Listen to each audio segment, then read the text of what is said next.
నమస్తే అన్న, అందరికీ నమస్కారం. కువైట్లోని భారతీయులకు ఇండియన్ ఎంబసీ కొత్త సేవలు ప్రారంభించింది.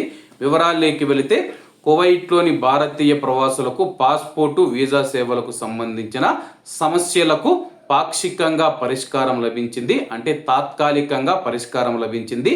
వీసా కేంద్రాలలో అరబిక్ టైపింగ్ అలాగే ట్రాన్స్లేషన్ సౌకర్యాన్ని అందుబాటులోకి తీసుకొని వచ్చారు. అలాగే ఉచిత కొరియర్ సదుపాయానికి సంబంధించి సమగ్ర సమాచారంతో కూడిన నోటీసు బోర్డులను కూడా కేంద్రాలలో ఏర్పాటు చేశారు.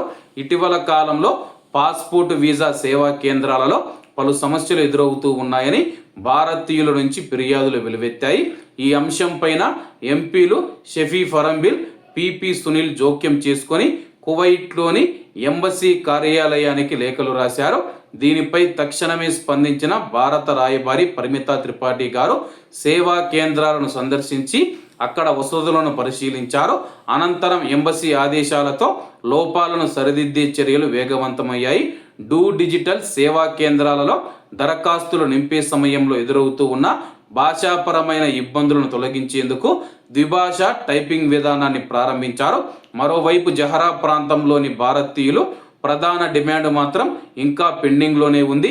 అక్కడ ఏర్పాటు చేస్తామన్న పాస్పోర్టు అటెస్టేషన్ సేవా కేంద్రాన్ని ఇప్పటి వరకు ప్రారంభించలేదు. దీంతో జహరా పరిధిలోని వేలాది మంది భారతీయులు సేవలు పొందేందుకు దజీజు కువైట్ సిటీ కేంద్రాలపైనే ఆధారపడాల్సి వస్తుంది. ప్రస్తుతం దీనిపైన ఎంబసీ అధికారులు భారత రాయబారి పరిమితా త్రిపాఠి గారు చొరవ తీసుకొని జహరాలో ఉన్న పాస్పోర్టు సేవా కేంద్రాన్ని వెంటనే ప్రారంభించాలని చెప్పేసి మనం అందరం ఆశిద్దాం.